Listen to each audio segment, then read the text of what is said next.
Hare Krishna. We continue reading from Caitanya Caritamrita, Adi Leela, chapter 9, text 41. Jaya Jaya Shri Chaitanya Jaya Nityananda Jaya Advaita Chandra Jaya Gaura Bhakta Vrinda Jaya Jaya Shri Chaitanya Jaya Nityananda Jaya Advaita Chandra Jaya Gaura Bhakta Vrinda Jaya Jaya Shri Chaitanya Jaya Nityananda Jaya Advaita Chandra Jaya Gaura Bhakta Vrinda. So we have been reading the purport by His Divine Grace, A.C. Bhaktivedanta Swami Srila Prabhupada, to this text 41. So we'll continue reading the purport.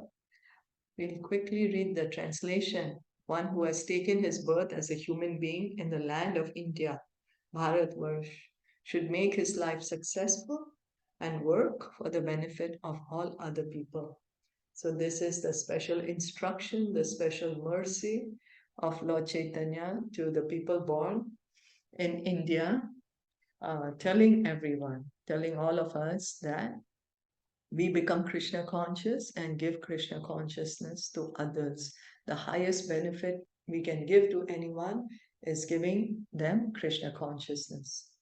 At present, for want of Krishna consciousness or God consciousness, the entire world is in darkness, having been covered by the four principles of sinful life: meat eating, illicit sex, gambling, and intoxication. Therefore, there is a need for vigorous propaganda to educate people to refrain from sinful activities. This will bring peace and prosperity. The rogues, thieves, and debauchees will naturally decrease in number, and all of human society will be God conscious. We can see the current affairs of the society. There is currently a war going on. We are just coming out of a pandemic, and then there's so much economic turmoil going on everywhere. So why is the society in such a havoc? Is because we have forgotten God. We have removed God from our life. If we simply bring God back into our life, we refrain from sinful activities, then we can all be peaceful and happy. If we can become Krishna conscious and encourage others to become Krishna conscious. And that's the reason Prabhupada says that there is a need to educate the people.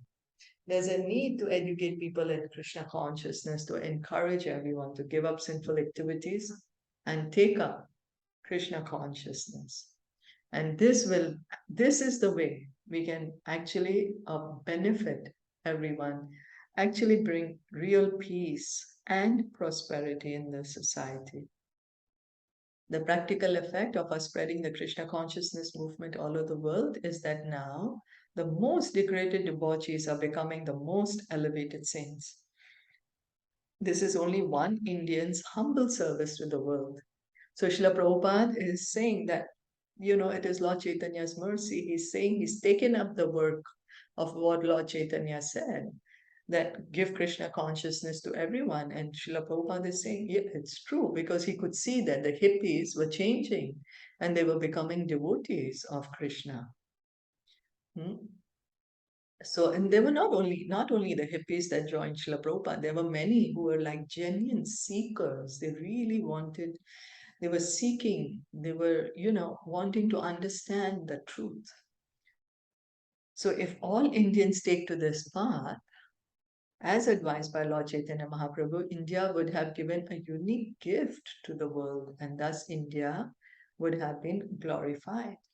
Now, however, India is known as a poverty-stricken country, and whenever anyone from America or another opulent country goes to India, he sees many people lying by the footpaths for whom there are not even provisions for 2 meals a day.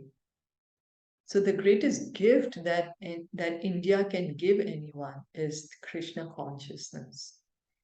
Krishna consciousness. But what happened was we started um, copying the West. We wanted to become like the Westerners.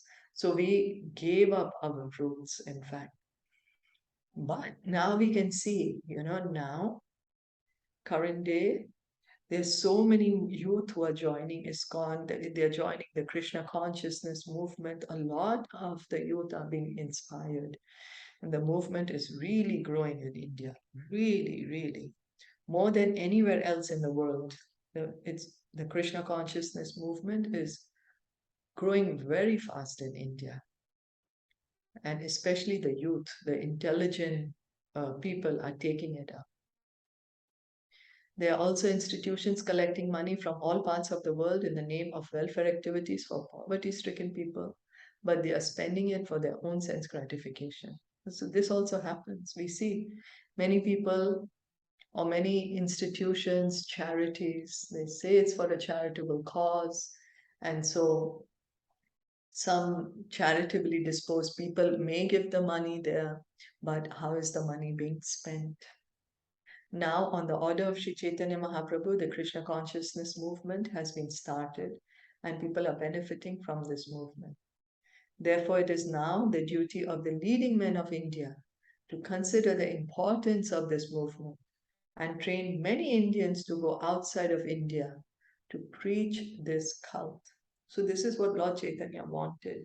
Lord Chaitanya wanted that we become Krishna conscious and give Krishna consciousness to everyone. And that is the way we can actually benefit everyone.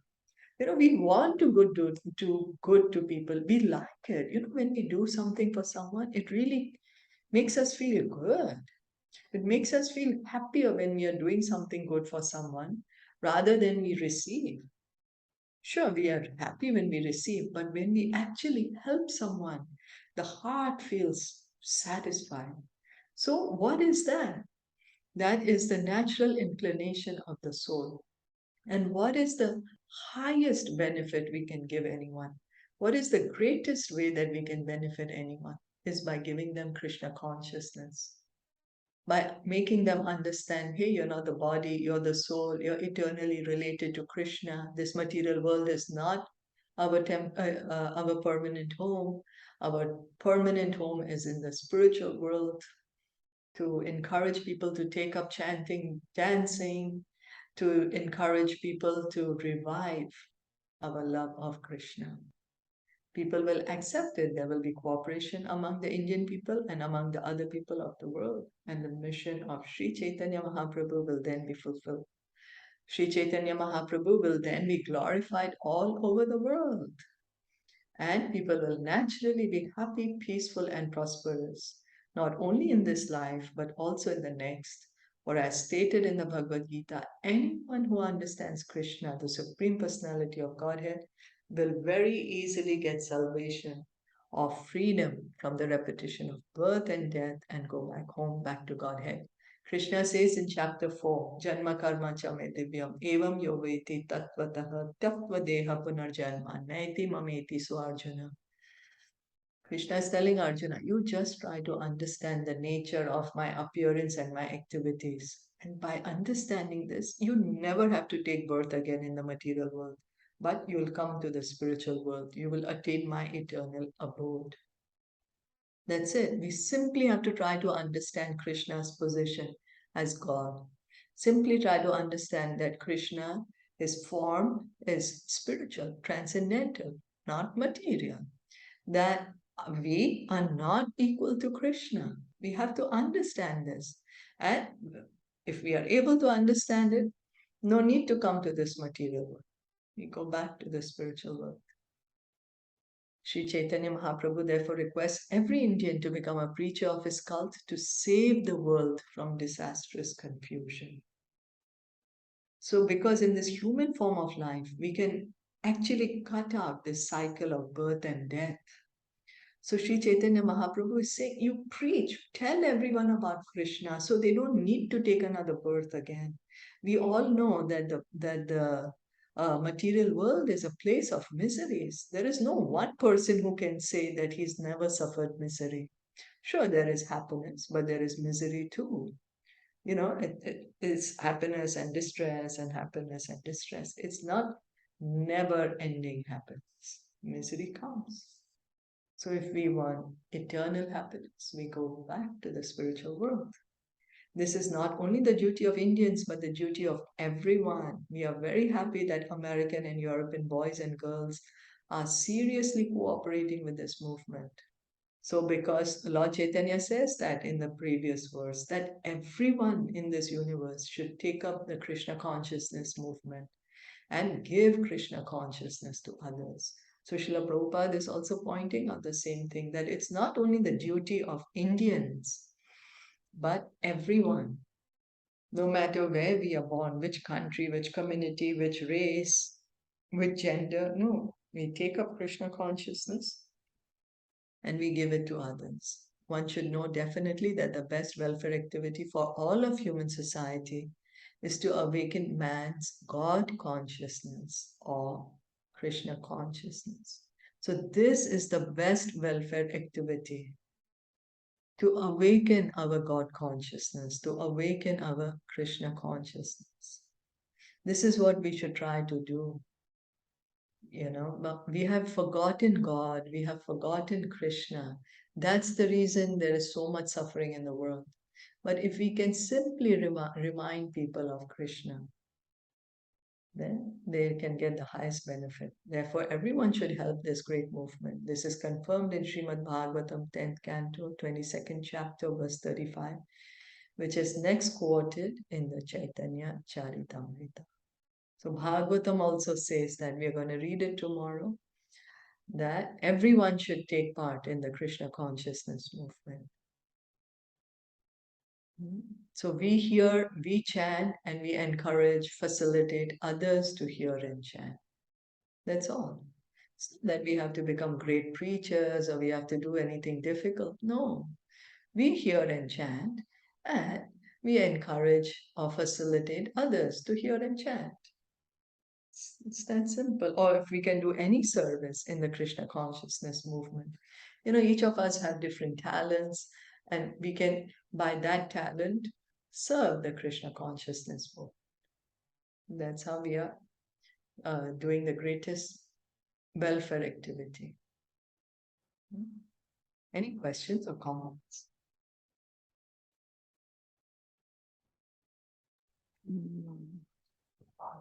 Caitanya Caritamrita ki jai, Shilpa Prabhupada ki jai, Gaur Bhakta Vrinda ki jai, Hare Krishna.